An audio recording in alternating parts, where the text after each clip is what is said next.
Ne možeš vjerovat da su stranci u Njemačkoj puno hrabriji nego Njemci. Po statistikama u Njemačkoj više se stranaca okuša u poduzetništvu nego Njemaca. Jednostavno zato što kad dođeš kao stranac, kad si prošao sve ostale prepreke, poduzetništvo ti nije toliko opasno.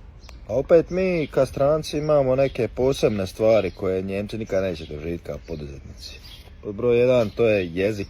Znači možemo mi krenuti kao poduzetnici raditi sa našim ljudima, šta većina nas radi, kao što i ja to radim. Ali naravno, kad trebamo razgovarati sa Njemcima bez njemačkog jezika imamo problema. Pod broj 2, ta birokracija, znači niste ni svjesni koliko su Njemci raspršili tu birokraciju. Prvo se javi Gewerbeamt, pa se javi Finanzamt, pa se javi IHK ili HVK, pa se javi Berufsgenossenschaft. Znači ti imaš milijun različitih stvari i ti birokratskih aparata sa kojima moraš razgovarati. Broj 3 je priznavanje vaše diplome iz inozemstva. Na primjer, ako ćete raditi kao Freiberufler, ne znam, fizioterapija ili želite raditi kao odgajateljica poduzetnica, morate opet davati svoju diplomu na priznavanje, što se Njemcima ne događa. Tako da vi koji ste poduzetnici stranci, recite imate li još kakav problem da podijelimo i da upoznamo naše ljude s ovakvim stvarima.